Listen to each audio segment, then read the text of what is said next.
Well, I agree with you that it needs to be in everyone's job responsibility. But Right. one of the things that we need to think differently about is how do we measure that and how do we explain that to the employees? In my book, Never Lose an Employee Again, there are more than 50 case studies. And the Yeah. last chapter is a case study of one company. It's one of my most favorite companies in the world, Lego.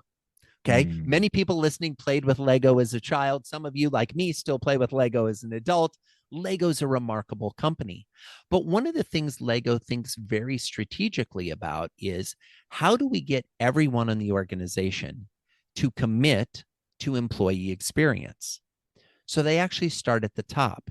Now, in many large organizations, the head of HR or the head of people, part of their salary is based on the employee satisfaction scores, the employee retention scores, right? Because that's their responsibility. At Lego, 25% of every executive's salary and their pay for the year is based on the employee satisfaction and engagement scores Mm. across the entire organization. So you could be the person who's in charge of the factory where the Lego is produced. And part of your salary is not only how your people in the factory talk about what it's like to work in your factory, but also the people who work in the Lego store, how they score their experience. So the entire organization gets aligned around a responsibility for remarkable experiences. Now, you mentioned, well, maybe should we just do away with the HR department? Maybe someday that'll be possible, but we're nowhere close to that yet.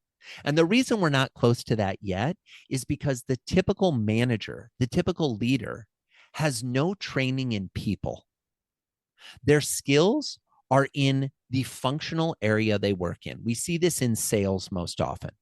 Most sales managers were really good salespeople that got promoted to become managers. They got no training in management. They got no training in running a team. But we thought, well, Armin sold really well in his division and where we had him serving. We should put him in charge of all the other salespeople because Right. he'll get everyone else to behave like him. This is not a recipe for success. We don't have this model in any other area of our life except the workplace, where we say, well, if you're good at it, you must be good at teaching it. That's not the way it works. Look at the people that teach on the golf tour, golfers. Most of the people that are coaches of golfers don't play on the world tour. Why? Well, because you're either really good at doing it or you're really good at helping to educate and train others to do it and teach others to do it. Rarely does the Venn diagram of those two things align. So I think we can look to our HR departments to do a better job of educating our team, supporting our team, teaching people how to create those personal and emotional connections, and building in the systems and processes to make sure it keeps getting done. Because it's not enough to just say happy birthday to the employee on their birthday.